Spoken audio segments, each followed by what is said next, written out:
Okay, started like this. It's called Everybody, a dance song for everybody. Just give me the drum, a little tempo, ready? Like everybody in the party, hit the floor and grab somebody. I wanna see what you can do. Ready?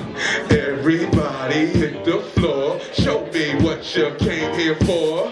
I wanna see if you can move. Everybody in the party, hit the floor and grab somebody. I wanna see what you can do. Oh, this is jazzy. So I'm doing slow for y'all, right? Hit the floor, show me what you came here for. I wanna see if you can move. Look, I wanna see if you could dance. Everybody get it poppin'. Electric boogie or something, get it rockin'. No break dancing, only pop locking. Pop lock dropping, and toe popping. Now shorty retro, so she do the whopping.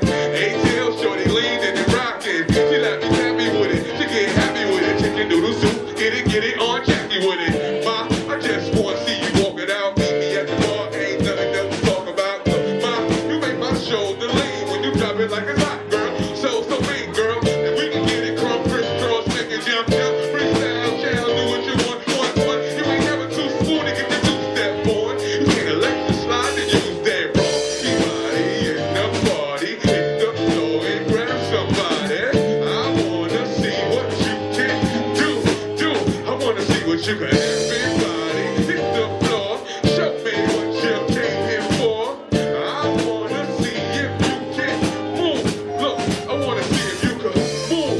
Everybody hit the floor, do the dub press as soon as you hit the dough. Then jump back, kiss yourself, then give me some more. Show the boys what you came here for, and you can do it all by yourself. But if it looks like you need help, come on, dance. Everybody do something. I don't wanna see nobody doing nothing. Do the bump, do the shake, you can bump and grind. I like the way shorty do the round and butterflies. And when she pussy roll, and she use the pole, like she ever missy, lose control. Come on, dance. I remember that dance. I said dance. Come on, what's the chorus? Everybody in the party, hit the floor and grab somebody. I wanna see if you can move.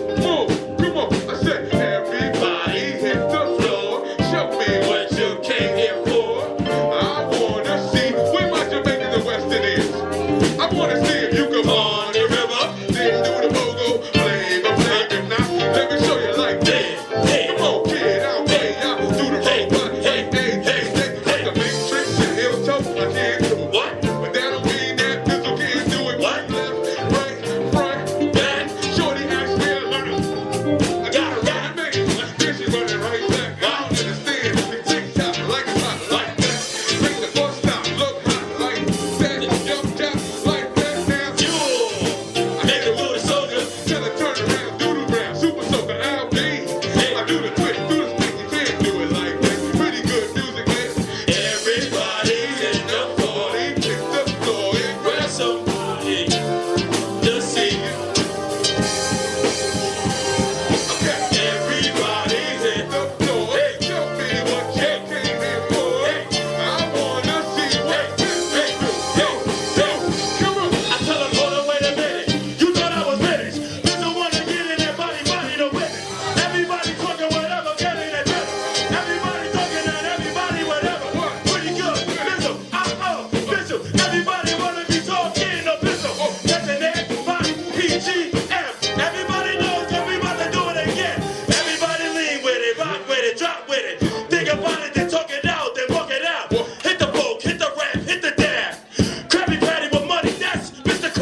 hello, and welcome back to the Poet Podcast. I'm your host, Dale Novella from The Wreck Life, and you're listening to Skies Crescent Radio.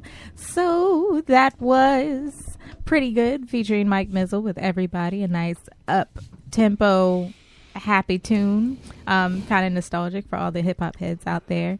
And we're going to talk about that in a minute, but first I'm going to introduce our panel for today. I'm going to go to my left, Mr. Baxter Wordsworth. I feel like I'm always to your left. I feel like every time you do this, you start with me, and I was like, am I always sitting next to Dale? These are the standard seating positions every week. No, I'm usually over there. Well, y'all switch, but I'm usually on this side of the table, and then y'all are on that side of the table. Well, so. I don't have to go. You don't have to go first. No, it's too late. We're here. There's no going back. Baxter Wordsworth, how you doing? I'm doing fantastic. You've been globetrotting a little bit. A Where little you been bit. at? I just got back from Paris, France. I love Paris. I think I might want to move there. It reminds me a lot of New York. It's a beautiful but filthy city, and the people are rude, but understandably so.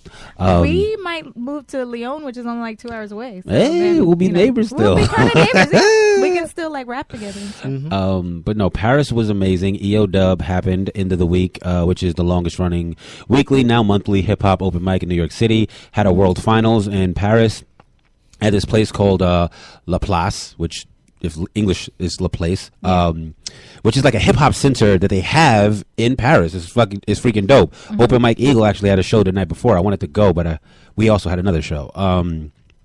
That was amazing. The United States champion Osiris Anthem won for his second year in a row. Shout out to him.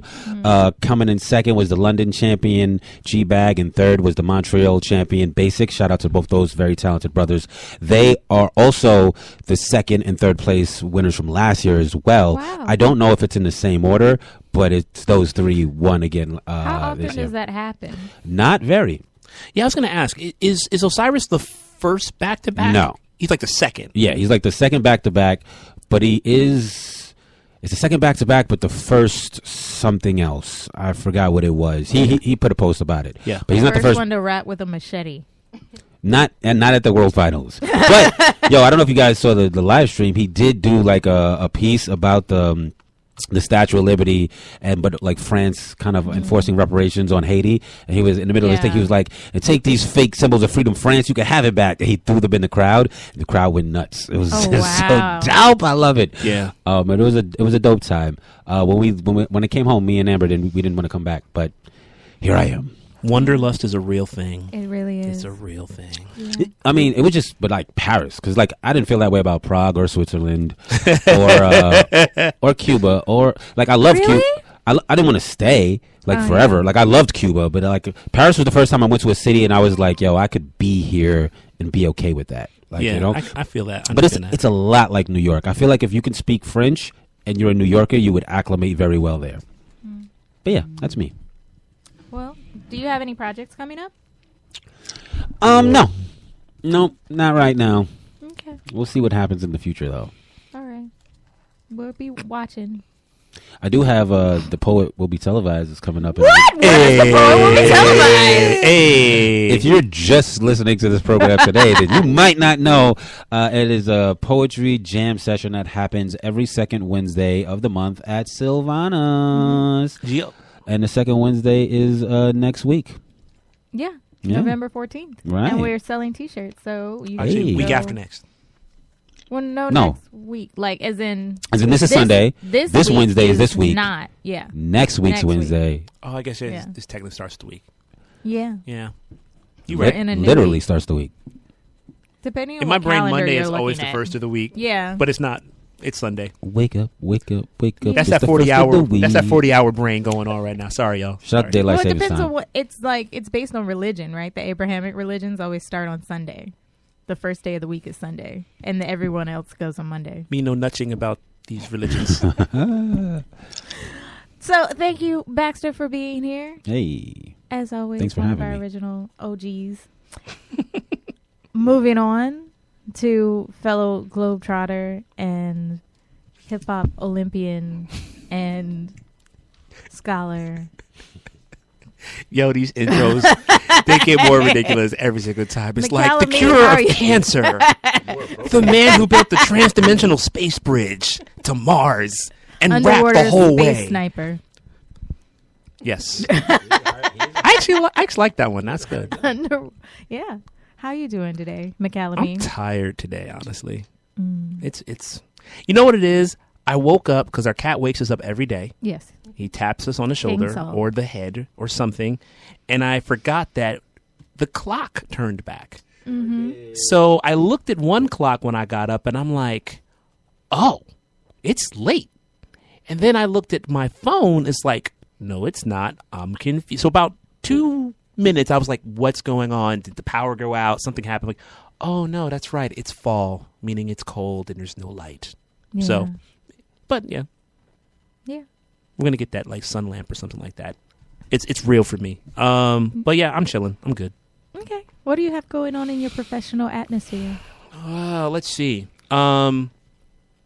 It's kind of slow right now. I mean, the only thing that I am sort of working on, well, no, not sort of working on. It's just in hiatus right now. So we have our songs We have our songs. Yeah. that are going to be coming out on the first project for Fresh Roots Music for this year, The Passport. Yes. So working on that right now. I just was hanging out. Shouts out to Aliyah from Afrotech, the man, the myth, the legend. Better Quality of Chilling. He was in from Switzerland, and he let me know that the video for my song on his album, which also features Phase 1, Michelle Dioncello, Mike Ladd, and a few others that dropped this summer. My video is going to drop sometime in November, so I'm waiting to see when that goes. So I'll let everybody know about that. Nice. Then other than that, I just got a whole bunch of high school kids running around crazy and trying to just get them poetry classes. That's kind of my life until about January. Nice. Yeah. Sounds fun. Oh, yeah. Well, thank you for being here. Oh, real quick, too. Shouts out to Osiris, killing it, ridiculously dope. I saw the Statue of Liberty piece. I got to go back and check the stream.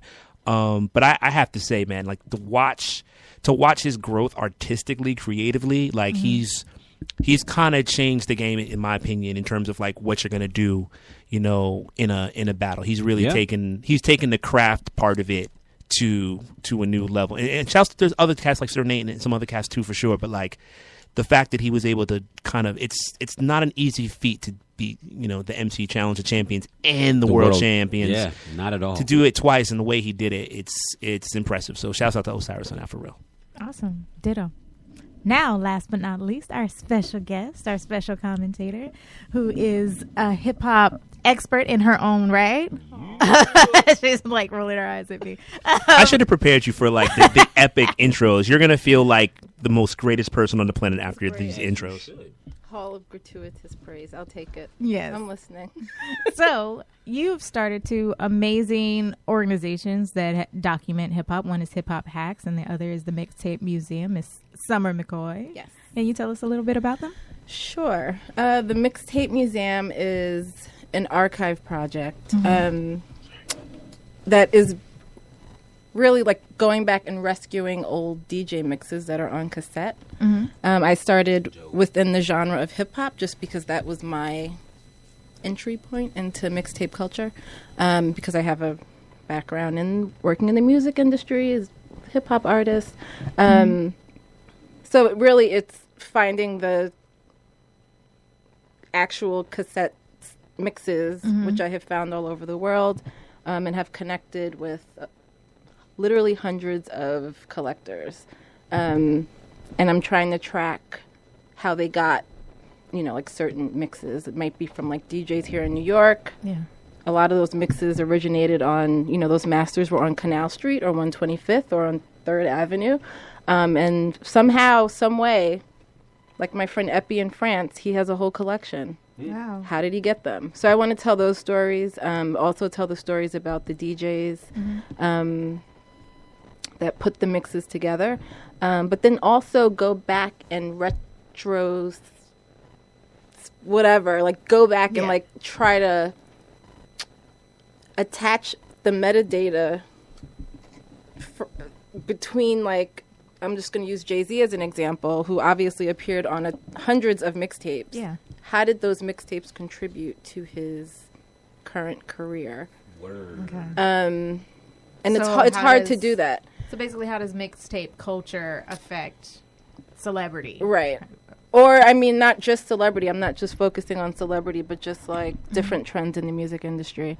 Like 50 Cent. Sure, 50 was. His mixtapes were like made him who he was. A lot of Sure. people don't, like, a lot of the country doesn't know about 50 before he got signed Yeah. to Eminem. But you do because you're well, from not me, Queens.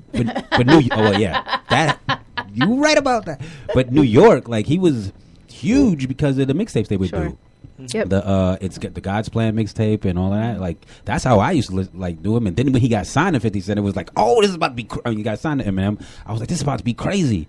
And the rest of the world, Yeah. And it's- 50, he changed the direction of mixtapes He did. because he was one of the first artists, him and like DJ Who Kid, right? Instead of you having a bunch of different artists on one Yeah. mixtape, it was all G Unit or it was all 50. Yeah. And that kind of, and then Diddy did his thing with like remixes and stuff like that. Right. DJ Ron G, you gotta give him props first for that, but Right. yeah, so it's a lot of stories to tell, and it's hard because mixtapes were not systematically released and they have not been documented. So Yeah. I'm trying to go back and document it. So it might look like a database of some sort, which is my other life. And then Hip Hop Hacks is a hackathon for students to explore the intersections of hip hop and tech. So I'm hoping maybe one of my students will be able to help me figure out how to Yeah. gather all this metadata and Dope. Yeah. Dope. Yeah. Dope. I mean, I think Fun. hip hop is. I mean, it has a lot of intersections with tech. I think that that whole idea is amazing, especially like when you think of the very first DJs that we knew of. That's what they were doing. They were basically Sure. hacking different systems so that they could. Yep. Build double turntables so they could do what Right. we recognize DJs for doing, and or you can play in the park. Yeah, just playing the park. Yeah, like hacking the electricity from Exactly. the Power from the street light. Yeah. Play stuff, from the yeah. street lights. Yeah, I can't even think of where they're from. Yeah. Um, Yeah, but yeah, it's DJs, amazing. and I believe that DJs and producers are just natural born Yeah. technologists and archivists. Yeah, it's a very hard skill to pick up when you actually know what you're doing. If you're a music producer, beat maker, DJ, if you actually know the science behind it, it's a lot. It's just a lot, especially if you're engineering. Most engineers build their own studios with their own hands. So Yeah, a lot of to- people don't realize that. Today more than ever too, because like a lot of that stuff gets done on laptops and computers. Yeah. So the more knowledgeable you are, the more literate you are in those fields, the Yeah. kind of better you are at music. Well, at making certain music in Yeah. certain ways. Like a lot of my friends from college, they were some of them were IT minors, and then like media arts majors or music majors, and Right. because they wanted to do computer music. Yep. Or they wanted to be engineers in certain fields. So or And the certain internet is so genres. important to independent artists too. So that's another reason. Like a lot, Yeah, I know a if you lot of people. understand SEO, yeah. Right, and I know a lot of people whose first introduction into like coding and stuff was like MySpace. Like, you know what Yeah, I'm saying? That was mine. Right. That's how I learned HTML. Right. It's like you wasn't doing it because like you was like, oh, this is a future of this. It's just like I want glitter on my MySpace. No, want glitter and angels Just quick on my page. backstory. At the time, I was. Oh my God, MySpace. Black at the Planet. It's still up, by the way. I saw that.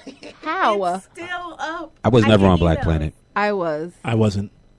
I was. I just live I on a was. Black Planet. But when MySpace came out, I was on the management team for the Clips, and our MySpace page was like. That was I booked shows through MySpace. Like we were on tour because of MySpace. MySpace started having these secret shows, and they had like this, these like pop-up tours everywhere. Yeah. And I had to, like, that's how I learned HTML was on MySpace. Right. Trying to book the Clips. So funny. We didn't have glitter though. Yeah, that would have been Might strange. have had like baking soda. Grind. Bling, bling, bling. I think Just have grinding and glitter glitter, but words. it seems a little dull. So let's get back to the first video that we watched. The video, it was, like I said, upbeat. And I wanted to start with something upbeat because in the media, I've noticed a lot of anger, a lot of violence that's been happening. And there's been, there were these bomb threats last week. There was a shooting at a yoga studio of all Yes, places in yesterday in Florida. So crazy. And so I wanted to start with something that was a little lighter. But it made me start thinking, because I always say that America champions this idea of the cowboy, right? That goes in and takes what they want and pulls themselves up by their bootstraps and like is aggressive and kind of rude, but they're sexy, you know, and they have a 6-shooter or whatever. And so it made me start thinking, especially since I'm usually in the hip hop world, what is the top 5 morals of America? And for me, those top 5 are confidence for no reason. Undeserved confidence, monetary success, attractiveness, aggression, and I always say this wrong, but braggadocio. So those are my top 5, because I've seen not only in movies but in my own personal life in corporate America, and I've never really lived in worked in corporate America. But the art corporate America can still be annoying, and they champion these things too, even though they're supposed to be, you know, the liberals and the sensitive ones and stuff. These are the people that get ahead, and I mean even that I've noticed that get ahead. But of course, I was also in the military, so it's definitely on full display, these characteristics. But what do y'all think? What's the top 5 morals in America? You kind of named them all. Yeah. I mean, the only one that I would add to that is ignorance. Sure. Just because, you know, it's funny. So Dale and I were hanging out last night, as we often do, and I don't know why. the craziest thing was on TV. There was this like male enhancement, like, commercial, not male enhancement just for sex. It was like talking about testosterone, and the claims were like, we have less testosterone than our grandfathers did, and it had like a sequence of like showing like World War I clips and like the famous compared to 2018 where men are just crying on the street and wearing pink, and like apparently that's what testosterone. Yeah, and like the famous like New York construction picture and all the stuff. So it was like scientifically unfounded. That's not even a thing. Actually, you couldn't even find that if you like. Were they cataloging the amount of testosterone in the 60s? Right? Yeah. I mean, but also too, it's sort of like there's a book called Gender and Sexuality that I actually have at home, where there's actually studies done on the were done with military men. Actually, the more testosterone you have, is actually the calmer you are. We have been taught in terms of sexual reproduction the opposite. So it's like, oh, if you have too little testosterone, that means like you're you know, aggressive or whatever have you, or like you need it for aggressive. Like actually, the more testosterone you have, the calmer you actually are.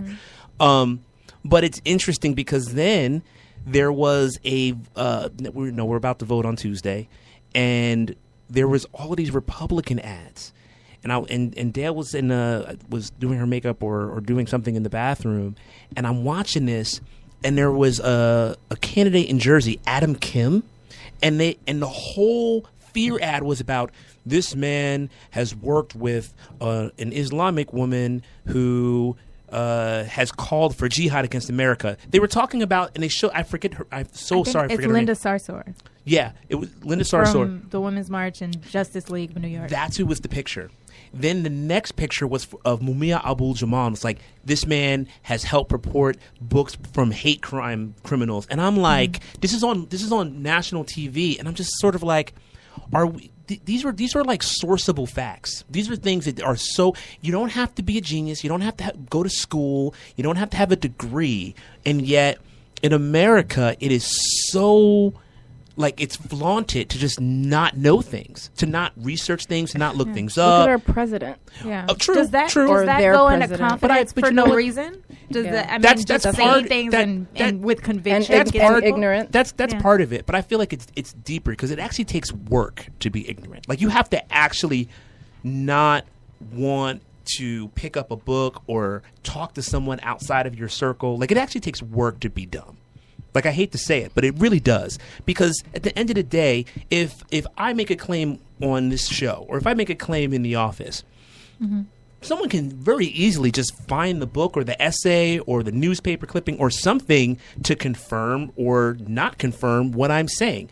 So it's interesting that we, in America especially, because when I've been overseas, and it doesn't matter the country or the continent that I've been on, this anti-intellectual thing that we sort of like celebrate everything. I mean, the article I showed you about Post Malone in the Washington Post. It's like we Americans love vapid things. They just love to have everything surface, superficial, and we're just going to keep it at that. And the minute you try to go half an inch deep, it's like, oh, you're doing too much, or oh, you think you're smart. For a moment. I'm a little upset that there was an article about Post Malone and you did not show it to me. You wouldn't be happy about it. They were dissing him? Oh, hardcore. They went in. They went in, and they were.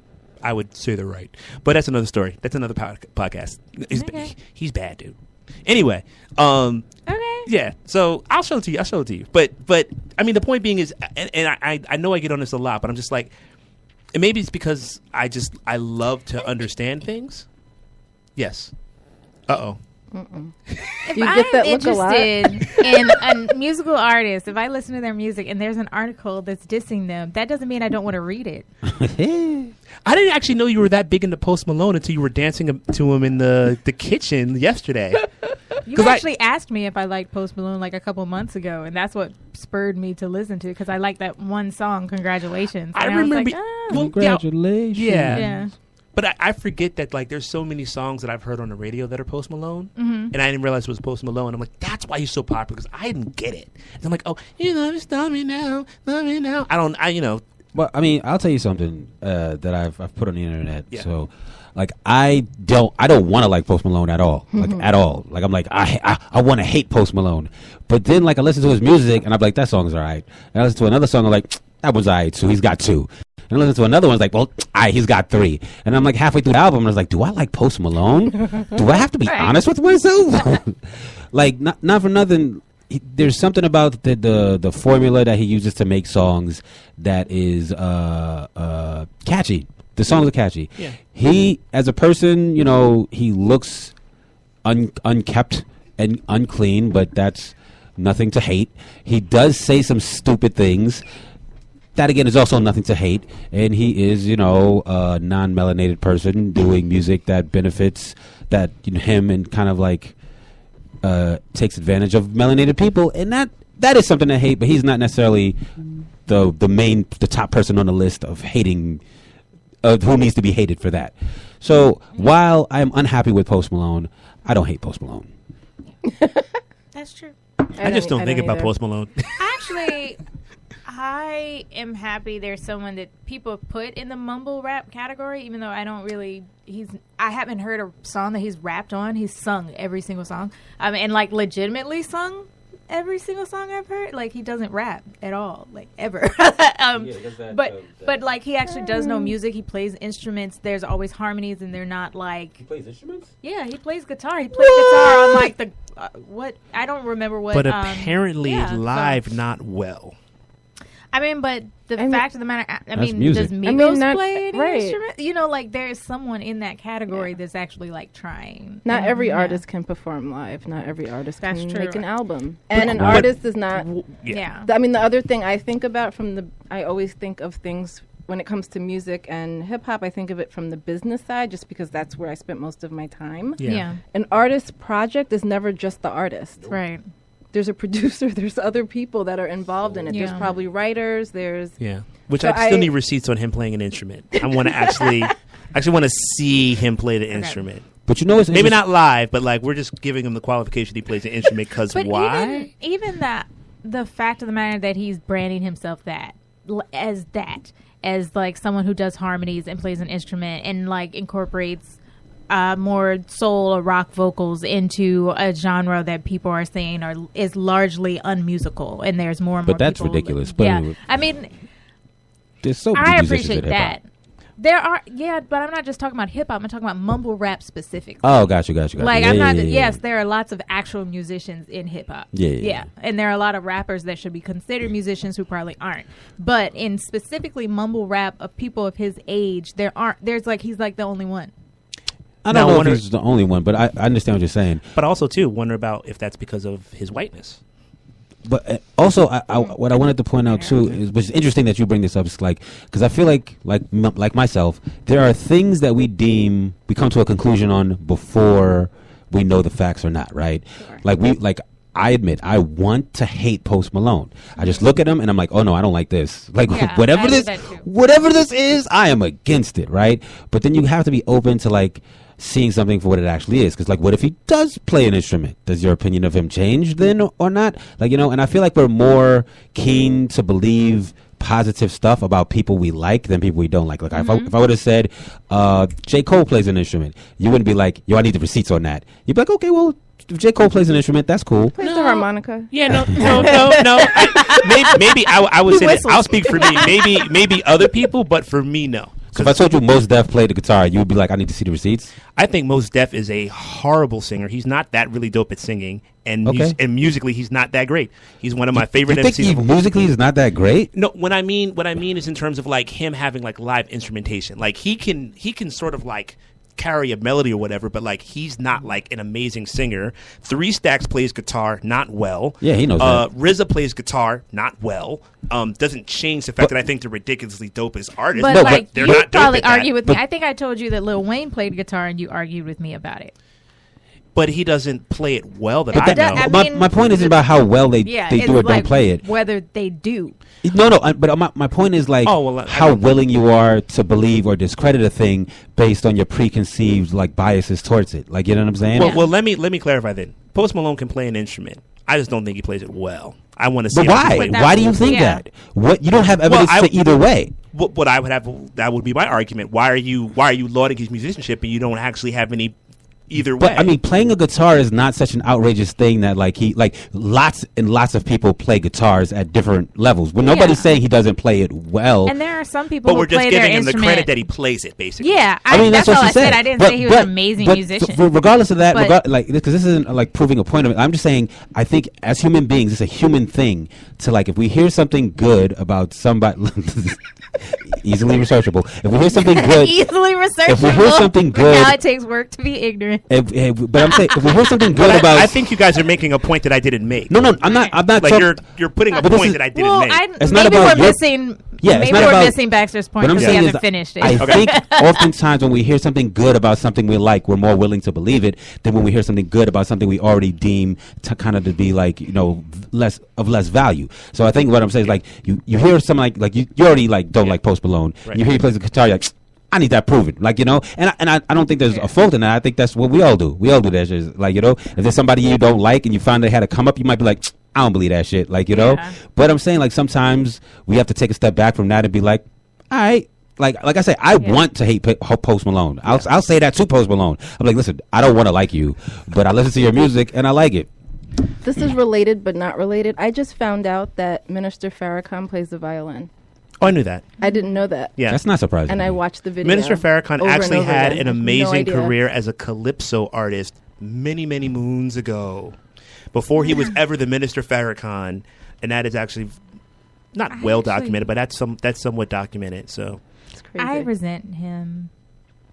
Why- But wait, why? But I just I mean, there's reasons to be why. I'm just There curious. are. Yeah, I just- there's definitely reasons to. he's hateful. Oh, yeah. He's just a hateful being that's in the media. Hateful He's hateful to who? to Jewish people, to anyone who's I'll not be like perfectly him. honest with you. At the Million Man March about 4 years ago, I went with my father, and he was the main speaker. And I some think of I the was things there. that he was talking about in regards to women was, to the very least, disappointing. Some of his politics around women, and from his own mouth, were very largely disappointing. He's kind of got ideas I that are understand that. very much in the Stone Age. So, I mean, just you know, Chuck D is famous to say, you know, don't judge the man until you hear the man. Well, I heard the man in front of 1 million people in D.C., and I walked away wanting about certain aspects. But let's always talk about our faves, right? Like, everybody's got something, right? So what are we going to... If we dig into everybody's closet, it's probably someone's done something that you're going to be like, really? That's how you really feel? That's what you think? You did that? So then it becomes a question of, like, where are we at with You gotta- whomever? You gotta love the message and not the messengers. That too. But see, here's the interesting about that. Sometimes if you go deeper into the message, you realize, like, the messenger is inside some of the message too. I think that's what I learned that yeah, day. because there's no such thing as you know a message without the bias of the messenger. But Yeah. if you focus on, well, that's a whole other thing. I don't want to. Well, I don't want to get into. Since we've wrapped up that tidbit, that segue, Is there anything else we need to add to the top 5 of America's morals? Morals. Oxymoronic. Sorry. American morals. Huh. I really feel like you hit everyone. Yeah. You hit the ones. I mean, like, I can't think of anything. Okay. I will say this though. I always find it funny, the illusion of America versus it's like the ideal self versus the actualized self. Yeah. So it's like America always lauds itself as like this place for like justice and fairness, and never displays that ever whenever it has a chance to. Like even like all of our movies and books and things and fantasy is based on like people taking justice into their own hands. Like all of our heroes don't wait for. None of our heroes call the cops. Like you know what I'm saying. Yeah, None of our heroes are like. None of our heroes All are of like. our heroes are George Zimmerman. But Yeah, right. let's segue into That's perfect. this poem from Jasmine Farrell, where she talks about what she wanted to be when she was a little girl. That's hilarious. Coming up to the stage, we have a friend of the room, very talented artist, also an author. I'm gonna let her tell you more about herself because she could probably do it way better than I can. Please show a lot of love and a lot of class for Jasmine Farrell. I've always wanted to be a poet, a master of metaphor, stretching out my experiences one line at a time, peeling off the false layers of false identities society has thrown at them. Show them how brightly they shine way before the A came in, way before they realized that not all monsters are big and scary. Sometimes the beasts are loved ones in proper attires with bright-eyed smiles and snake-like tongues. I've always wanted to be a poet, a deity of exhortation and no parallels. The one who uses like or as with comparisons because I'm just so mushy and deep. Yeah, that kind of poet. Creating vibrant imagery for the dark-minded, valleys for the narrow and lofty, create canvases for those who are still focused on the brushstrokes, cause hope for the cynical and stuck. I've always wanted to be a poet. Place literary concoctions into the hands of those who knows what it's like to have their loved ones tear their hearts to pieces and then ask, who hurt you? Knowing damn well it was them.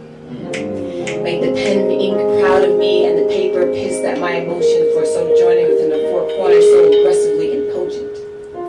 I've always wanted to be a poet. Dear God, I've got to be a poet, a master of metaphors, with neon syllables on my tongue, enticing ears to listen to its life, its luster, its detail, lack thereof, stretching out my experiences, one line at a time.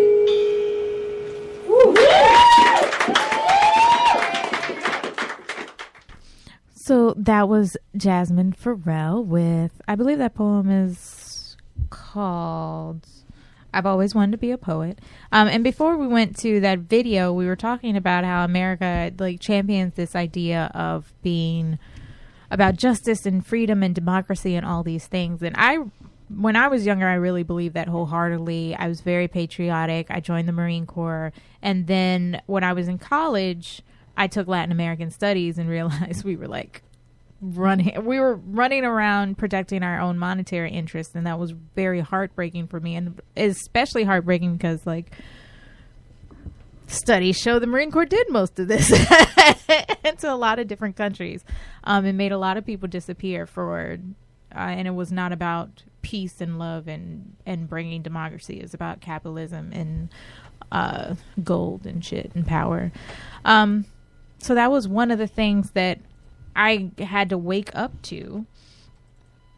And are there any, what I wanted to ask the panel is that, are there any dreams of America of yours that you had when you were a kid that stayed the same? And how many, if they did stay the same, why do you think it stayed the same? And if they changed, why did it change? Well, I mean, I think obviously the illusion of America when you're a child, especially for black children. Like when I was young, I thought I came over here on the Mayflower. I was celebrating Thanksgiving. I was like, remember when we didn't do none of that. You knew the song about the The Nina, the Pinta, The and the Santa Santa Maria? That wasn't the name of the boats that Lies. But when you think about how like psychologically, I guess, effective that is to tell a class full of like brown kids that was their story too, like that's it. Like, you know, then the realization when you get older that's all nonsense. Right. So I mean, we all have that in common. But I think the one illusion that kind of does stay or stick is like America sort of being a place of opportunity. Homeboy Sandman has a song called America, which, like, you know, one of the lines is like, the streets ain't paved with gold, at least they paved though, like, you know what I'm saying? That's true. It's like having gone to places like Cuba where you can't leave, like, you know what I'm saying? Like, Yeah. I've traveled the world and am free to do so. Like, you know, I got a passport and all I need is like a couple of $100 and I'm out. Like, there's countries on this planet where like that's not even an option for the Yeah. people who live there.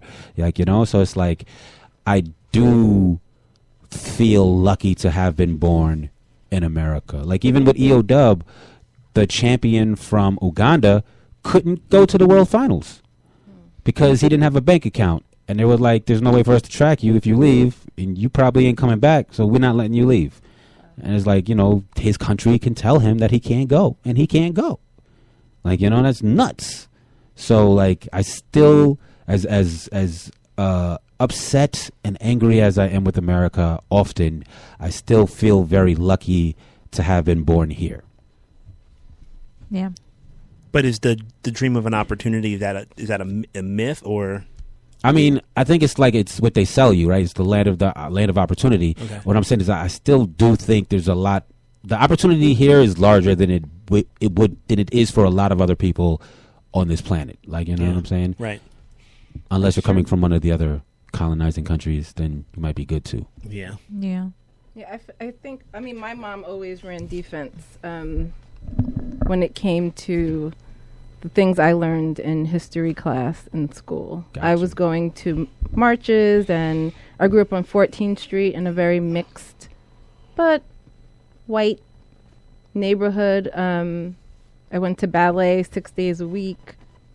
So my introduction into who I was as a girl, as a brown girl, black, you know, was, you know, trips to the Schomburg and to the Studio Museum of Harlem and marches on Washington. Like, we did that, you know. And the one thing one of my pet peeves is to hear people here in America talk about what they can't do. Right. And I understand that, you know, there are reasons why you can't do certain things. There's pushback when it comes to, you know, the darker your skin is, the blah, blah, blah, blah. But my mom just taught me to never stop trying. Yeah. So those things don't, for instance, I have friends, we'll walk in a room and they'll be like, yo, we're the only black people in the room. That's not the first thing I think about. That's just not the way. I mean, I'm not blind to the fact, but it doesn't change how I show up. Mikhail? I think the dream that I had when I was younger, that I've kind of dovetailing off of what Summer and Baxter had. So when I was very young, I wanted to be a police officer. My mother has a degree. Her master's is in criminal justice. She worked in corrections as an executive assistant for most of her life, most of her adult life. I grew up in high school wanting to be a lawyer. And I had this sense and belief that America truly embodied this idea of justice, that if you have been wronged, there is restitution for you. And if you are someone who is guilty of a wrong, it can be proven without a shadow of a doubt, and you will pay for that crime. As I matured and got older, I began to realize that that only really applied for a certain group and section of Americans. So simply being an American, you were not afforded that idea of justice, let's say absolute justice. It was very troubling to me because the one thing that I felt beyond the shadow of a doubt, we could talk about the imperialism of America, we can talk about the genocide, the 2 genocides that it's responsible for, that it'll never be given actual credit for. But the one thing, take credit for, or pay for. Mm-hmm. But I always felt for some reason that the U.S. Constitution and its 15 amendments and the subsequent laws that were built and formed off of it meant that if I was assaulted, if a company stole money, if someone did something wrong, that in a court that was blind and that was wise and vigilant and logical would find ways and means to ensure that justice would be served, that the innocent would get restitution, the guilty would pay for that.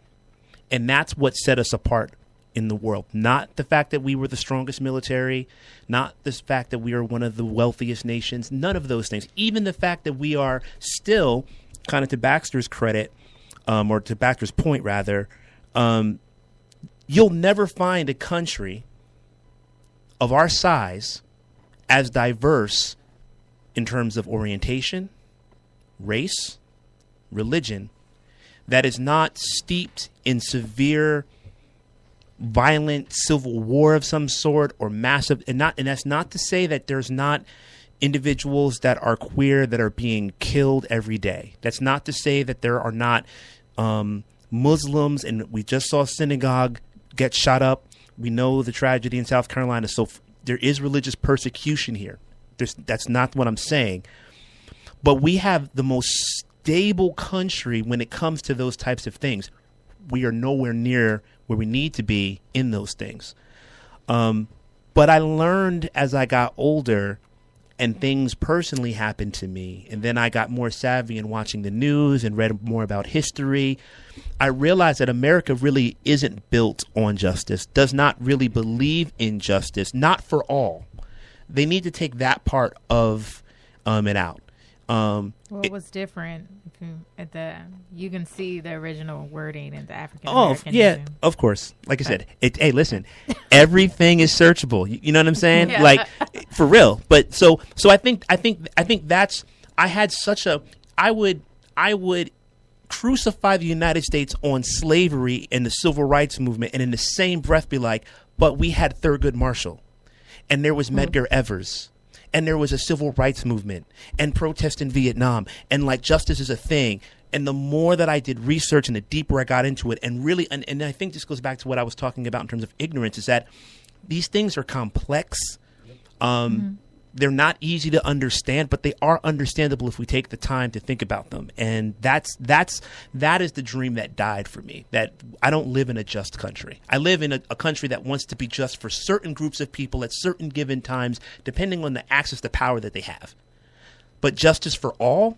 No, we don't. That's not an actual thing. And it's just not. And I've made my peace with it as far as like being upset, because when I was younger, I was just like, fuck America. Now I'm just like, yeah, you're just not who you say you are. That's okay. I feel fortunate that, one, I was born here, but also like because my parents were college educated, and because I was born to parents that developed a middle class shielding for me, even though they were working class people, I have the luxury of staying inside of a particular bubble and probably being shielded from those things on some given level. But justice to me means that I have to consider every single solitary person that's not inside of that bubble. For me, why I became an educator, and specifically the type of educator that I become, and seeing my father, working in Newark as a teacher, seeing and talking to my mother about what would happen with the inmates and the incarcerated individuals inside of the facilities which she worked, made me realize that if there's anything that I need to be doing, I need to be considering everyone that does not have the benefits that I have. We're not even talking about me being cis and male. Literally, class, access to all types of things. But yeah, that's class, education. All of those things. Passport. Okay. Yeah, but that's the biggest dream of America that really, really died for me. We don't actually, we think we do, and that's what's so disgusting about Trump, and so sad about our citizenship, our citizens. We don't live up to the very thing that we kind of like throw in the rest of the world's face. We love to be like, we are the architects of freedom. We are the purveyors of justice. No one is as just as the United States. And it's sort of like, we're more like Thanos. Maybe not. We're more like we Thanos. are a little more like Thanos. Yeah. So yeah, that's and it's sad to kind of even think about it as I recount now. Like, yeah, that's the thing. We can be better. America, be better. Do better. Yeah. Just do better. Right now, we're going to get into a poem from Tim Dwight, and he talks a little bit about his disillusionment with the church. And after that, we're going to hear a number from Jade Zabrik herself. Jill. Pray I remember this.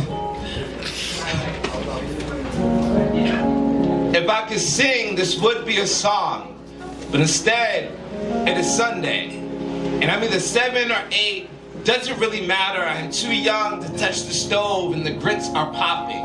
As a mother's voice attempts to drag my brother to the top of the staircase where he complains about his slacks hang too high above his ankles. My pops is in the living room, opening mail, muttering something about electricity, to which my mother explains, what else are we supposed to do about Tennessee's southern heat? Then turns down the air conditioner, and now we're in the car. And the ding on my brother's Game Boy is a malignant rooster, waking me up from my back seat, pre-church slumber, and out the window there isn't a cloud in sight, to which I figure this must be a day the Lord has made, and the pews always creak the loudest when you walk in late.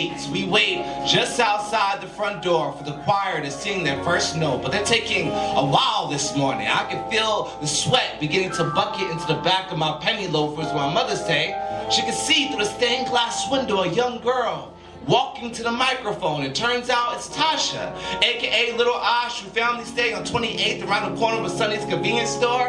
Her father died 2 years ago today from cancer or something like it. Either way, his body not here anymore. Sometimes Little Ash sings a song in its place, and today that song is Amazing Grace. And the doors swing open as the organs play, and Little Ash sings her first note right there in front of the 6-foot crucifix the pastor bought last winter with the money we raised from the summertime picnic. But coincidentally, Little Ash's voice seems to be the only thing anybody finds worth worshiping, and the entire congregation is crying because they know God did another bad thing he ain't even finna answer for. And this little girl's red marble raw throat ain't finna let it go, so she sang some more while her mother catches the Holy Ghost or something like it. And if I could sing, this would be a song, but instead I'm 28 on a Monday afternoon, and the heat isn't southern, but it's still hot enough to coax the skin from beneath my clothes. My mother is still filled with a ghost, or should I say spirit? At least that's what the awning reads as she lies on the floor before me. A bottle of Bacardi perched to her lips as she's trying to siphon the music out of it, but I ain't the kind of melody she needs, so I play her favorite gospel, Silver and Gold, and the woman singing hits a note that can sweep an entire church basement clean. So she just bows to her knees and bows to her knees and spills a river of brown liquor down on 28th Street and screams, God, just bring him back to me. And I start crying because I know God did another thing he ain't even finna answer for. And if I could sing, I swear on my mom's, this would be a song, because who needs God when it's the choir that saves us? So hold the cross. I'll pray to the trumpet. I'll pray to the tambourine. I say kill the Father and place a song in the space he leaves behind, for this is the day our pain has made. And fuck it, I'm singing. And fuck it, I'm singing. And fuck it, I'd rather have Jesus than silver and gold.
right. So that second video was from Miss Jade Zabrick, who is our engineer and the founder of Skies Crescent Radio.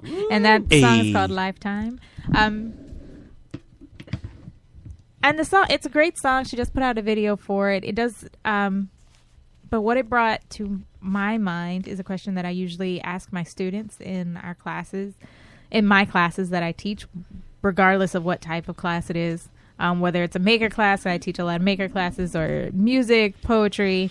I ask them, where do they think we will be, or their community will be in 20 to 30 years? Oh, Jesus.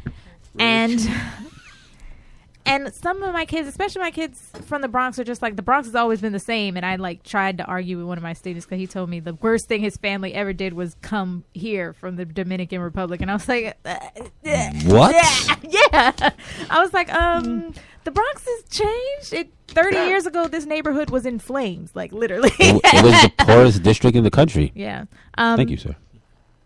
And he just didn't want to hear what I had to say. But I was like, it's very easily researched. So what do you think is changing in this country? What do you think will change for good or for worse within our lifetime? And maybe some of the things that it will take a little time to change. I can't call it. What do you hope will change within your lifetime, within our lifetime? Minimum wage. No, I'm joking. No, I'm not joking. No. Living wage for sure, for real. Oh, I'm gonna send you an article that I just. My parents gave me $28,000 a year. I'm gonna give you that article. You're gonna cry. I'll give it to you too, actually. I was telling Taylor about it. I was literally in tears on the floor of our apartment talking to her about this shit. Anyway, living wage, but yeah, I mean, it's kind of my 30-minute tirade and rant about justice. I just want justice. That's what I hope. I hope that we realize that, you know, the neighborhoods where Black and brown people have been put or allowed to stay in have been systemically stifled, stunted, degraded, and it's not the fault of those. Who we are. Right. So I would love to see that change and shift. I would love to see us not policed in the ways that we're policed, or at all. Yeah, I mean, like I don't know. My vision is a complete dismantling of every systemic structure that we have, and not like chaos, but something that looks completely different and is not just like built on top of the thing that already exists. And you believe that will happen in our lifetime? That's what I hope. That's what I hope will happen. What I believe is that we're going to get more of the same, because we find ourselves more and more feeling comfortable and feeling like what we want to do is to simply replace the faces that are running these things, but we're not actually changing our values, our character, even our actions. We're just literally just changing the faces, and that's what I see, and I don't want that. That's what I don't want. Okay. So Baxter, you said living wage. You hope changes. Yeah, soon. I mean, do you think it'll change within our lifetime for the entire United States? Definitely. Like one of the things that kind of gives me comfort when I think about the state of the world is I think we're always moving towards being better human beings. You know what I'm saying? Like slow, it's slow going, but like, you know, the things that we're fighting for today are related to but aren't the exact same things we were fighting for yesterday, so forth and so on. Like the idea of the things we were scared of 30 years ago are not the exact same things we're scared of today, et cetera, et cetera. So like I think we're moving in a progressive direction. I just don't think we understand what that progress looks like or is really, and I think that's what stops us a lot of the time from getting there. Like, you know, like people want to see a world where everybody is like represented and everybody has the same level of privileges and things like that, but I don't think they really understand what that looks or feels like. You know, like I'm a man. I've existed in a world where men have a privilege because everything is made for me. So like I don't even feel like I understand what it would look like to go to movies and not see myself as often as I do in like men. Like, you know what I'm saying? To like see commercials that aren't geared towards like my proclivities and things like that. And oftentimes when privilege changes, it's felt to be oppression. I think I've said this before on this podcast. Like, you know, like for somebody to gain privilege, it like oftentimes people think that like it's like, oh, underprivileged people want the same privilege as privileged people and everybody's up here, and then that's not what happens. Like, you know, there's only so much space in real estate. So when somebody gains privilege, like it has to come from someplace, and then like the people who are privileged lose a little privilege until it like balances out. But losing privilege feels like oppression to a lot of people, you know. That's where you get tiki torches and people marching in what was that, Virginia or something like that, you know, because they think they legitimately and earnestly feel like they're being oppressed, like, you know what I'm saying. And until people can like kind of visualize what that world looks like, I think we're gonna have to get there slowly. Like until people, like even things like slavery, like people didn't understand that, human beings don't deserve to be slaves. Like it took a while for people to like get that. Like, well, they didn't. They had to dehumanize black people even for that to be a thought. Exactly. But I'm saying, like, even after the proclamation was signed, even after they said, all right, no more slavery, like people still didn't inherently just go, oh, slavery is bad. Got it. Like, you know what I'm saying? Like it took time. So, like it took people's children to be like, yo, mom, dad, like you wilding out with having these slaves, like, you know, but we are moving in that direction, just at an iceberg's pace. So yeah, I think we're heading somewhere. I mean, how would our parents answer that question? Our Good question. Grandparents.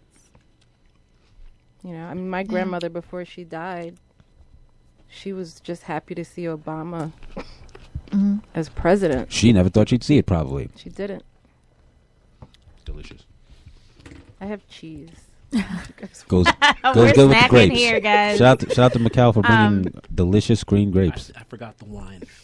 Got the wine. Damn. Next time. I'm all wine and cheesed out. You're in the land of wine and cheese. Do we think? I mean, let's get a little bit more extravagant. If we had the power to change anything, like how would the world look in 30 years? If I had the power to change anything, I would get rid of mass production. Ooh, talk about that. Break that down for me. Well, I mean, I'm feeling that idea. Just break it down for me. I'm loving that idea. I mean, everything in this room is probably mass produced. Talk about So that. what would our world look like? Well, in Bax of Wordsworth ideal world, like I think mass production has been an amazing advancement for human beings on a certain level, but like has ruined us in a lot of level. One, it's one of the primary sources of like our trash problem. We create things for people who might possibly want them, maybe, like, you know what I'm saying? We just create cars and like somebody will buy these or not, like, you know. And it also removes the humanness from the things that we have and own, right? Like if there was no mass-produced shirts, you would have to buy your shirts from someone who made shirts, and then you would probably look at that person with a bit more value than you do the person who works at H&M and is just selling you this shirt that was mass-produced. So like I feel like mass production has elevated us in a way that makes us wealthy and makes us and gets us things that we want, but it like kind of ruins us for each other and the planet. And I like the problem with technology is nobody ever goes backwards. We never invent something, try it, and then feel like it doesn't work and then get rid of it. That never happens. Yeah. We're never like, damn, cars are ruining the planet. Let's go back to like horses, like, you know, or just use the technology to make a more efficient way of travel, so you don't have to use the car. But that's the thing. But we still never go back. Like once we invented plastic, we're never going to be like, you know what? Let's just forget this plastic thing. It's not working out. Yeah, never. Like, you know, because we know it exists and we have to use it because it's cheap and it's going to make somebody a lot of money. Yeah, something would have to happen to make us stop using plastic and stop using cars. Like something it did. Mass. All that stuff happened, and we still haven't stopped using it. I'm talking about like all the cars in the world just like spontaneously. Talk about like it have to be an extinction level event. Yeah, we are going to an extinction level event. No, but I mean like immediately. Yeah, immediately. Like we wake up tomorrow morning and all the cars in the world are on fire. No, they would just. You know what, Baxter? You know what's? This is when we're going to stop using cars. and we're gonna stop gas emissions. I'm telling you when. In 2025 or 2030, when they're talking about the polar ice caps melting and then coastal cities are gone, like when California and like the Gulf of Mexico was like underwater, then we're going to be like, you know what, we're not going to use cars anymore. No, they're like, not. That's what's going to happen. They're going to be like, well, it's too late now. Might as well drive them if you got them. Never forget. Well, that's Trump right now. That's what literally Trump said about the most recent report. He was just sort of like, well, we can't change it, so why drive it if you got it. Yeah. But one thing we can't change is well, I wish I could change, and we're having a hard time changing, is fast food. And it's weird that, like, after you haven't eaten it for a while, how it tastes. It doesn't taste like real food. But this next poem was inspired by a trip to Popeye, so we're going to listen to that. You gotta go! So, this past July, I created a one-man show called Neptune, right? So I'm gonna do an excerpt from that show. And the show is like autobiographical, so just know that this story really happened, alright? The cute manager nigga at Popeyes thinks he can play me. Like we ain't got something going. Like we ain't got something good. It started off light, like any respectable romantic comedy does. I walked in, saw him, knew from jump he was the manager nigga. Burgundy collared shirt, tan khaki pants, lime green visor or whatever. He was one set apart from the rest. Talking some, Shanice's gonna need someone to cover her for Thursday, and you can't leave the fries in the grease for that long, girl. Managerial shit. So I walk into the establishment, prim impressed cause I'm cute like that, and he looks me dead in my eyes. All brown skin, Crocs wearing 5'8" chicken leg slanger. And says in front of everybody, welcome, what can I get for you today? And I'm like, oh, he is bold, coming on to me at his place of work. So I bite, as in I'm hungry, and say, let me get a 2-piece and a biscuit. And it takes him a minute, but he eventually gets me my box. So I reach for my wallet, because first date, might as well go Dutch. And then he gives me an orange Fanta. So I lick the straw, because lady in the street, freaking Anyway, so I get back to my office and I find it.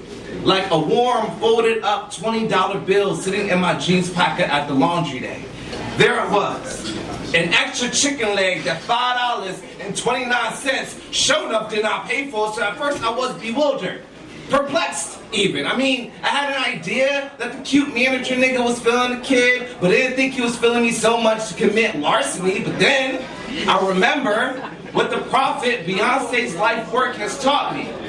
If you really want to know how I got it like that, because I got a cute face and my booty so fat, you see it? You see how cute manager nigga out here inspiring me? I loved him. And not just for the chicken, though delicious, obviously. I loved him for the thought behind the chicken. After that day, I went to that Popeyes week after week. Sitting in my box was an extra piece of something meant to fill me that I did not have to labor for. And ain't that what lovers are supposed to do for each other? And yes, I admit, I could have tried harder to give back. I would offer him my teeth when I could, would touch his hand on occasion when he gave me my box, and yes, there were times I didn't show up, worked through lunch, opted for falafel instead, and had no problem apologizing, but damn, how much Popeyes can nigga really eat? I'm getting high blood pressure trying to keep this flame lit, yeah, there I go, complaining about my blood again, I know there are plenty of boys, our customers, who are not this difficult, who sit quiet and are appreciative when things are given to them. But did it have to be my coworker? You knew he would show me the extra chicken in his box. You knew he would. Thank you. So that was another poem from Timothy Dwight, and he's talking about finding love in Popeyes, and then the Popeyes manager inward not being so faithful, just slinging chicken to everybody. Bastard. And one thing that he brings up in the poem is this idea that the extra piece of chicken in his box was an act of love. Like, you just give the extra piece of chicken to the people you love. It's unearned love. And it made me think, because we are talking a lot about politics, and this week we are voting. Hopefully we're all voting, because, usually only half the country votes, or half the eligible population to vote votes. Is that this unearned love, this unearned privilege, is that how we got into this mess? Like, we got into the political climate that we have? Like, people seeing someone that reminds them of themselves, or reminds them of their father or their brother or what have you, and saying they're just like me, and not really thinking about, is this the best for the country? Is this the best? They were just giving unearned love and privilege to a person who want to be the best for everyone. Can you rephrase that a little bit? Well, or stab at it? Yeah, Baxter, if you understand what I'm saying, maybe you should rephrase it. I mean, you're just saying, like, people giving value to something without really. I know what you're saying, and I think there's a point there, and about, like, people kind of valuing aesthetics over the innards of a thing.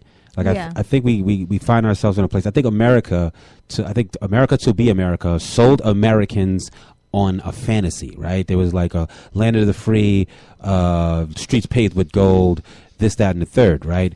And the only problem is like the population believe this fantasy so much that we still believe in fantasy, right? And then when it comes to our politics, we treat it the same way we treat everything else that's fantasy.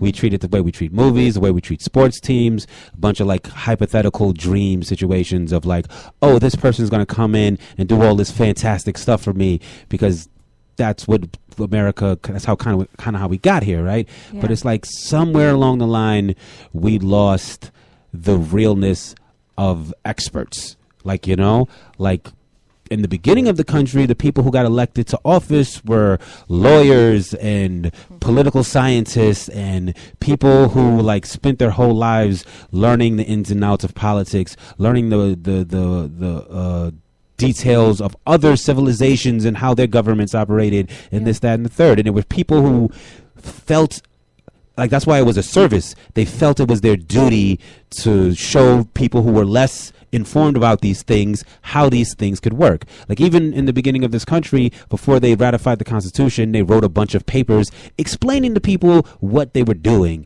So like people who maybe didn't get it would get it. Like, none of that happens anymore. It's all fantasy. We play politics like we play sports team. We pick red or blue and then we just rah, rah, rah, and then deal with the consequences afterwards, And it's like, it is kind of an undeserved love. It is an undeserved kind of like loyalty we give to these people and these things, like Democratic or Republican. It doesn't even like. I thought of earlier today is like, why do we even have political parties? Why do we have already set up structures of ideals that you have to fall into to be accepted? Wouldn't things be a lot more fair if the people had to rest on their own ideals and their own education on like this person believes this thing, this person believes this thing, not this person is a Democrat, he's not a Democrat or a Republican, this is just this person and who they believe, and then they would have to kind of like build from the ground up their support with genuine people and genuine things. Now the way I was thinking of it, like Democrats and Republicans, if you look at it, one thing is like the fourth branch of government, right? Because through them they filter everybody who could possibly be put into these other three branches. Because if you don't identify as a Democrat or Republican, you're not going to make it. Yeah. You might end up in the House of Representatives from some small like town somewhere because but there's so many representatives in that. Yeah. But I'm saying like for the most part we've created this this entity that kind of like controls the other three branches of government, whether directly or indirectly, and it kind of like warps with the idea of what the government started out to be in the first place. It's like you can't. It's like a prism. You know, it's like the light you see, everything we see is just being reflected through this thing, and we're not really seeing the actual light. Yeah. I now thank you, Baxter. Now I get it. But do you, Sorry. Nope. So yeah, piggybacking on what Baxter's saying and thinking about it. Yeah, I mean, I think that the reality of it is that our voting system at this point is archaic. It's out of date. It doesn't function well. But I also think that the larger thing that I see, this sort of like unearned privilege that you're talking about, it's manufactured based on hype. So there's I'm independent. I've voted for either the Green Party, the Working Families Party, or any number of those based on my values since probably the early 2000s. In fact, the first election that President Obama won, I actually voted for Rosa Clemente and Cynthia McKinney on the Green Party because their politics actually were more in line than the Democratic platform that Barack Obama was running under. But because that ticket was, they were both black women. Correct. The interesting thing about that is that because of the rhetoric that we have been told, I remember specifically having conversations with my mother, and her being upset with me at times when I would vote in college, independent. She's like, "You're wasting your vote." I'm like, "But no." It's like, "Yeah, but this is electoral college." I'm like, I get all of that, but if I'm going to vote, if supposedly we won the right to vote through all of the blood and the marching and the struggling, did we just win that just so that, to Baxter's point, we can either vote red or blue? Or did we gain that vote so that we could find people with the values and principles that we believed in to try to hopefully get them to be our representatives inside of a system that we want to operate and function better? It's clear that there are moments and times where those things don't necessarily align on those two parties. But we've been told that the only way that your vote will matter is actually if you vote Democrat or Republican, which if people actually would vote their values and principles, that might not necessarily be true. So I think it's a combination of how the system functions and then the sort of the propaganda around all of it, because at the end of the day, I think so many people don't vote, not because they don't want to, it's because they're realizing that, okay, I'm actually throwing my vote away if I'm asked to only vote red or blue because I don't actually believe in what either platform does, and those are the only ones that win. So why am I going to show up? It's sort of like if we all are sitting here and it's like, hey, we're going to have dinner. He wants chicken, Dale wants shrimp, and Summer wants beef. I'm a vegetarian. Vote. But I don't eat any of that. It doesn't matter. You got to vote on dinner. You're giving up your right to eat because you won't vote on what we're going to eat. But I don't eat meat. I don't eat flesh. So what's my vote? Why am I going to vote on this if it doesn't serve me in any way, shape, form, or fashion? Right. But the rhetoric is you're doing whatever because of the fact that you can't vote. Mm-hmm. But I think that getting back to it simply, to what Baxter was saying is sort of like we're told that these are the only things that work. We're told that these are the only ones that matter. And I think that again we have to kind of have a different or better conversation. We have to get more locally involved. And I don't mean just in local elections, like electing local officials. I mean, like figuring out what are the ways that we can create and provide resources for our communities and ourselves so that we can almost make politicians obsolete or make them realize that they really are going to have to shift their political platforms and not just give rhetoric that, supplants either the red or the blue, because I think that's the only way things will like shift and change. Otherwise, people feel like they've done their civic duty because they checked the box. It's like I get a political voice because I said Democrat, right? And nothing necessarily has changed or done different or been better. But you get to fly your flag because you put your vote down, but nothing has actually shifted by you doing that. That's true. Yeah. I think I worked in academia for 12 years for an organization that advocated for the humanities. And I mean, coming from the music industry, going into academia was kind of weird, but it was eye-opening because it's what the Mixtape Museum was actually built off of, was the study of the social sciences and the humanities mixed with hip-hop and music and archiving.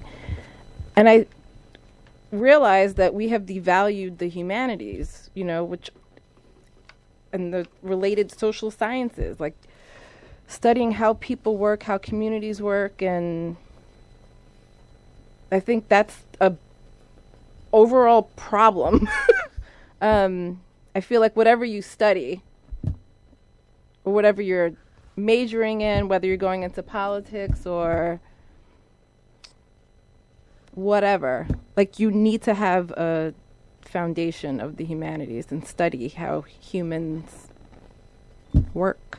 Yeah. The social sciences, and I think that's so a lot of this starts, and there's money in academia. There's a shitload of money in academia, and I really believe that is a. So to answer your question, what I would want to see change here in America, I would say that like revaluing the humanities and like reevaluating them also. Not just what we study, but how we study and who has access to study them. Yes. Right. So, Amen. Yes. So before we get into our last video, I want to thank everyone on the panel, Summer, Macau, Baxter for being here, Jade for doing your thing. I didn't put you on the spot this month. Jade on the spot. That actually should be a section. Jade on the spot. That could be a rap. Oh, yeah. Jade on the spot. Jade on the spot. But I wanted to end with Jade's song Mosaic because of the idea that maybe this country is a mosaic, something that has been broken and can be put back together to make something beautiful. So we'll get into Jade Zabrook with Mosaic.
Yo, what's going on?